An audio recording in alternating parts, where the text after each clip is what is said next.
Well, thanks for stopping at the eCave today. Today I'll be looking at the TRS-80 system I've got here. So you're welcome to stay if you want to see more.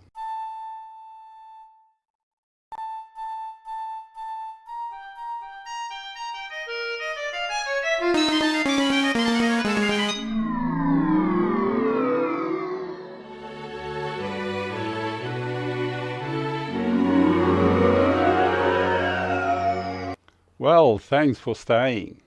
The TRS-80 system here, the keyboard unit, is a TRS-80 Model 1 from about 1977-78. It was released in 77 by Radio Shack under the name TRS-80 Model 1. It was competing with the Apple II and the Commodore PET. So these were the three main competitors in the personal computing space in that year and those following years. Now, the TRS-80, along with the Apple II and Commodore PET, were probably the first what you would call personal computers that were sold as complete units, i.e. not in kit form at the time, and at reasonable cost as well. I think this one was sold for about $500 US at the time. But as I said, I have had it for about 20 years. I've never looked at it until now. I'll be looking at the different components in different sequence, because I'll start with the power supply. We'll take that apart and I'll test it, and I'll load test it, and I'll show you how to do that. The second item will be the monitor. This is actually a US monitor. It's 410 volts, not 240 like we have here in Australia. So that will be interesting to see how we get that going. And once we have the monitor working, or if not, I'll have to have something else, we can look at the system unit itself. So let's get cracking on the power supply and begin. So before we start, let's get the cassette deck out of the way here. And then we'll turn it around and I'll show you the specs. Now, it's called TSB225. It's got 240 volts, 50 hertz input. And then it has the 15 volt AC, 1.4 amp output, and the 20 volt DC output at 0.35 amps. It's actually made here in Australia by Ferguson Transformers. But unlike the US power supply, this one can be taken apart. I gather the US one is a sealed unit, whereas this one, we can take it completely apart. So let's do that. It uses a flat blade screws in here, so let's begin here.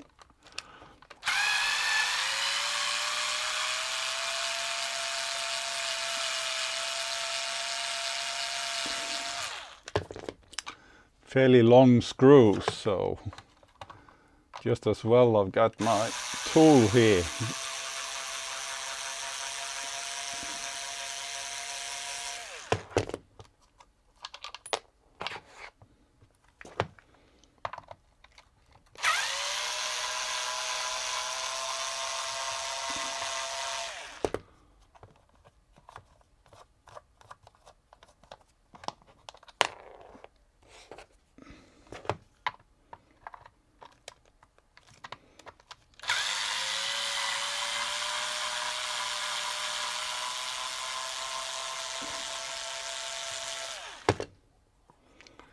Okay, the last screw is out. So what is inside of this? Uh-oh. Not sure which part comes off, which part stays.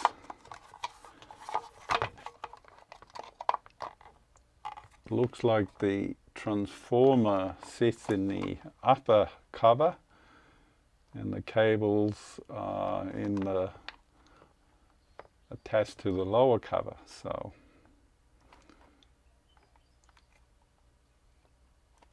Let's see if we can get this transformer out. Ah, there we are. Easy does it. Here we are. It's a hefty transformer, I must say. But so here is the primary. There's no ground on this unit. And then the secondary comes here. There are two windings. You can see the two diodes here for the DC volts. So there's nothing much here to see. Interesting. So let me plug this in and let's measure the output from the AC and the DC part and see what the voltages look like. So I've got my bench multimeter set up. So let's check the AC voltages and the 20 volt DC. Now the first thing we should have is the 15 volt AC. And if you look at it here, the violet and the white are the ones that are not going to a rectified diode. So that would indicate that that is the AC output. So I'll switch to AC voltages. And then we'll just measure across those two. Let me turn it on first. There it is. So we put that here and that here. And we're getting 16.3 AC volts, which is close to what the rated output is, which is 15 volts AC. And then I can only presume the DC voltage, the red one being the plus and the pink one down there being the minus. And we should be getting around 20 volt DC, so let's check that. So I'll put the minus on the pink one and the red on the positive one, and we're getting 18.5 volts DC. And that's slightly below the 20 volts, but it's probably going to be fine because the 20 volt DC is used inside the TRS-80 to generate other voltages. What I would like to do though is to load test this a bit first to see if it's fine, and I'll load test the 20 volt DC after about what is rated, and I'll show you how I do that. I've connected the TRS-80 Power Supply output to my load tester, and as you can see here, I've connected the minus to pin 4 on the DIN connector, and the plus is on pin 2. Now the AC, although I haven't connected anything for the AC, it's on pin 1 and 3, which is over there. So as you can see here on the display, it's measuring 18.5 volts with no load. So but I've set up a load of 100 milliamps, and I'll start that.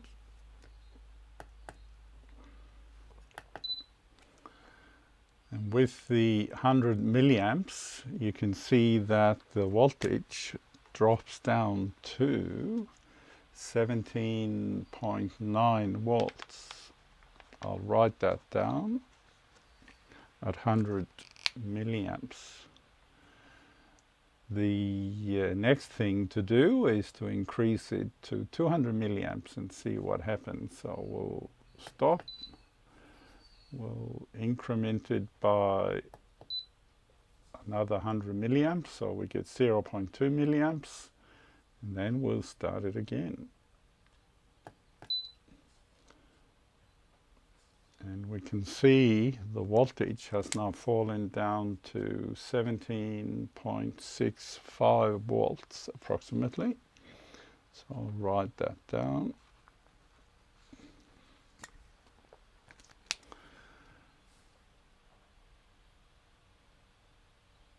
That seems to be fairly stable, so let's stop that and take it further up in current. We'll increase the current to 0.3 milliamps. Sorry, 0.3 amps or 300 milliamps, and then we'll start that again and check the voltage. The voltage down to 17.35. 17.35 approximately, and everything seems to be okay. So let's stop that and take it to 400 milliamps, which is slightly above its rated capacity, but better safe than sorry. Now I'll start it again. 0.4 amps, and the voltage has dropped down to 17 volts. Okay, approximately. So we can see from that, when it's fully loaded at 400 milliamps, it drops from about 18.5 volts unloaded to 17 volts fully loaded. So that's interesting. Now I'll stop that, because what I want to do is check the power supply with a thermal imaging camera to see if there's anything overheating at this load, i.e. the couple of diodes. So let me leave this running and I'll get the thermal imaging camera and I'll throw off the image and I'll show you what it displays. I've got my thermal imaging camera, so this has been running for a few minutes, and it's time to check if the transformer or the diodes are overheating. So here's my thermal imaging camera. As you can see, everything seems to be fine. The temperature of the diodes is only around 40 degrees, so that is fine. The transformer itself doesn't appear to be heating a lot either. So all good, fit for purpose. Although I would like to test the AC output, so let me think about that. Okay, so what I've done, I'll put a 10 ohm load on the AC windings, and I'm also running 0.4 amps on the DC output. So the power supply is delivering its maximum capacity, or almost there, because although it's rated AC 1.5 amps, as you can see on the current meter, it's drawing 1.34 amps. And I can smell the resistor here, it's heating. So let's check with the thermal imaging camera how things are running. Obviously the resistor is quite hot, but the transformer seems to be fine. So it's not overheating in any way, shape or form. So that's a good sign. So I better stop now before the resistor starts melting down. Well, there you have it. I've tested the power supply. It seems to stand up to the load. It's not overheating. So I think we should be able to use that on the system unit and try it out when the time comes. I think we'll call it quits now. We've got the power supply operational. I've just got to put the lid back on, and we'll finish for now. In the next episode, we will tackle the 110 volt RCA monitor, or video display device as it's called by Tandy. And I'll talk a bit about that, but I hope to get it running because it goes very well with the original system unit. Until then, thanks for stopping by at the eCave.